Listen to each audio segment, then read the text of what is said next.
Bonjour, je m'appelle Stéphane Waha. Je suis père aidant au Funambule, qui est une association qui organise des groupes de parole et des ateliers d'autogestion pour les personnes bipolaires et les proches.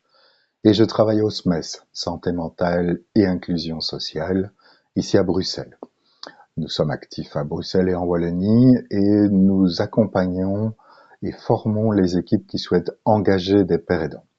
Et donc moi, je travaille dans le projet PAT, Peer and Team Support, dans lequel nous sommes actuellement 6 pères aidants.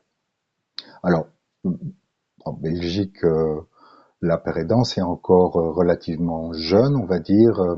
Au SMES, on a l'expérience de la pérédance dans un projet Housing First depuis 2014. Et donc, quand vers 2018-2019, d'autres équipes se sont intéressées à la pérédance, elles se sont naturellement tournées vers le SMES pour leur demander un partage d'expériences, d'outils, de connaissances pour voir comment se préparer au mieux à l'accueil d'un père aidant. Et comme on a un peu regardé à l'étranger ce qui se faisait et on avait constaté que certaines équipes et certaines institutions avaient engagé des pères aidants sans que les équipes aient eu l'occasion de réfléchir à ce que ça représente d'avoir un ancien patient ou un ancien bénéficiaire comme collègue, et que ça a posé pas mal de problèmes à pas mal d'endroits, on a décidé de faire autrement. Donc dans le projet PAT, on accompagne et on forme les équipes en amont de l'engagement des pères aidants. Donc c'est un processus qui prend entre 3 et 12 mois, à peu près, ça dépend du degré de préparation de l'équipe et de son timing. Et pendant ce temps-là, en fait, on réfléchit avec l'équipe à ce en quoi un père aidant va pouvoir les aider à encore mieux faire leur travail.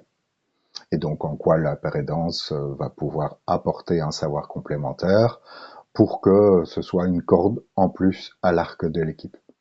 Et donc cette première phase, elle se fait dans un groupe de travail avec un maximum de l'équipe. On fait aussi des immersions, c'est-à-dire qu'on accompagne les travailleurs sur le terrain et c'est l'occasion pour le travailleur et pour nous d'essayer d'identifier les moments, les contextes où le fait d'avoir un père aidant pourrait amener quelque chose. Donc moi, il m'arrive régulièrement de dire, tiens, si j'avais été père aidant avec toi, voilà ce que j'aurais apporté. Donc l'idée là, et d'avoir des échanges plus informels qu'en groupe de travail, mais aussi de quitter l'idée de la pérédance un peu globale à de la pérédance au quotidien dans l'équipe. Et quand cette première période-là a pu être franchie, où on discute aussi des représentations, des craintes, on arrive vers une description de fonction, et puis on peut aussi être présent pour sa rédaction évidemment et pour les entretiens d'embauche. Ça c'est important puisque on propose aux équipes d'être là non pas pour faire la sélection mais pour apporter les lunettes père aidance, de qui la personne se sent père, comment est-ce qu'elle se voit aidante et où elle en est dans son rétablissement. Et donc ça c'est la première partie qui concerne les équipes. Et une fois que les équipes sont engagées, une fois que les pères aidants sont engagés, on propose aux pères aidants actifs des intervisions. C'est-à-dire qu'on a des réunions mensuelles entre pères aidants pendant lesquelles on fait de l'analyse de pratique. Donc on repart de situations de terrain et ensemble on essaye de réfléchir, mettre en perspective, trouver des solutions. Et donc c'est extrêmement important parce que c'est un endroit entre pères aidants où on peut réfléchir, comme je disais, aux pratiques, mais également un peu renforcer notre identité. Parce que la plupart des pères aidants, pour l'instant, sont seuls dans leur institution et il y a une certaine tendance, ou un certain risque en tout cas, à pouvoir se faire absorber par la manière dont l'équipe fonctionne. Et donc, les intervisions, pour nous, c'est aussi une manière, d'une part, de faire de la formation continuée, mais aussi de cultiver cette identité de père aidant. C'est quoi être père? Comment est-ce qu'on peut essayer d'être aidant?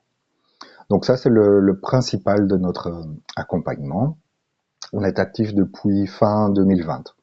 Et à l'époque, il y avait 5 ou 6 pères aidants avec un contrat de travail.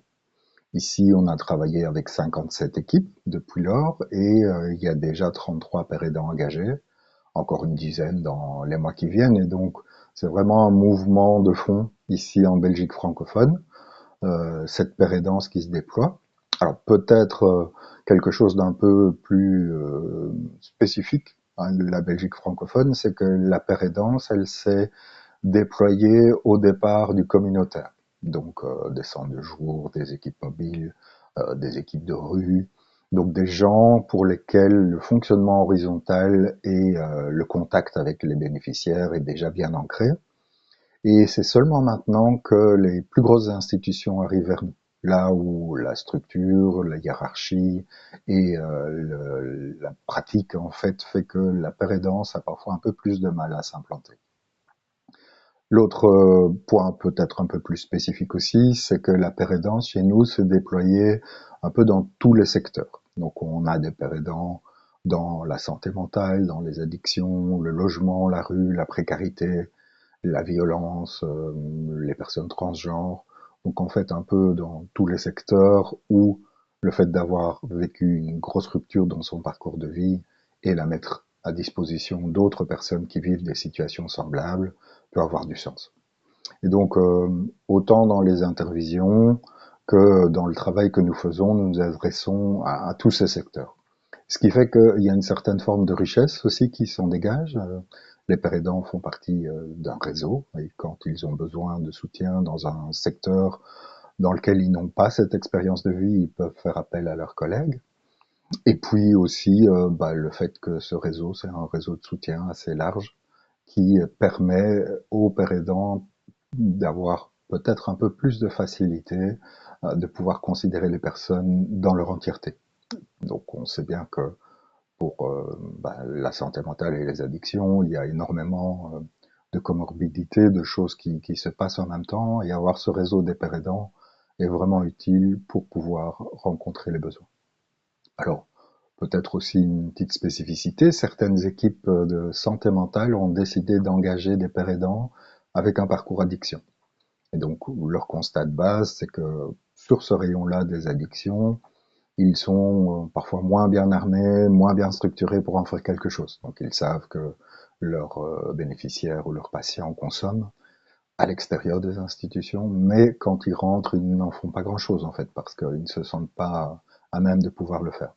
Et donc ils ont identifié qu'un père aidant avec ce parcours, ce savoir et cette spécificité pourrait les aider à encore mieux faire leur travail, dans la mesure où, quand la consommation prend beaucoup de place, le travail sur le volet santé mentale est beaucoup plus compliqué. Peut-être encore une spécificité chez nous qui est en lien avec ce que je viens d'expliquer, c'est qu'on a 2 endroits de formation pour les pères aidants qui rassemblent des formations de tout parcours, des pères aidants de tout parcours. Santé mentale, addiction, précarité, comme je le disais. Ce sont des formations qui ne sont pas qualifiantes, donc le choix a été fait de pouvoir accueillir tous les pères aidants, même ceux qui n'ont pas un diplôme d'enseignement secondaire, ce qui fait que le fait de pouvoir leur octroyer un diplôme de l'enseignement supérieur n'est pas possible. Et donc ça, c'est extrêmement intéressant parce que ça permet à des pères aidants qui n'ont pas de parcours d'études ou qui ont été éloignés par les circonstances de vie, d'avoir accès à cette formation.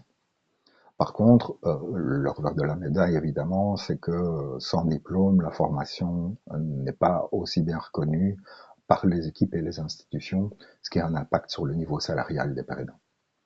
Peut-être encore dire au sujet de cette formation que elle est vraiment super parce qu'elle rassemble des pères aidants de différents parcours et parce qu'elle permet vraiment de mûrir son projet de père aidance pendant une année. La situation seulement sur le terrain, vu que la paire aidance professionnelle se développe, c'est qu'il n'y a pas assez de pères aidants formés pour répondre à la demande. Et donc pour l'instant, il y a plus de la moitié des pères aidants qui ont été engagés à travers les équipes que nous avons accompagnées qui n'ont pas eu l'occasion de faire cette formation initiale. Mais ce sont des gens qui arrivent avec un vrai projet professionnel, qui s'ancrent souvent dans une expérience, d'une position de père aidant, dans une association de patients, dans un lieu d'accueil ou dans d'autres endroits où ils ont eu l'occasion d'utiliser leur expérience pour essayer d'aider leur père. Voilà, je conclurai en disant que la paire aidance chez nous, c'est un mouvement de fond qui est en route, Il est soutenu par les autorités publiques et au sein du projet PAD du SMES, nous veillons à essayer de développer les meilleures conditions pour que la paire puisse s'éclore et que les pères aidants puissent faire leur travail dans les équipes pluridisciplinaires.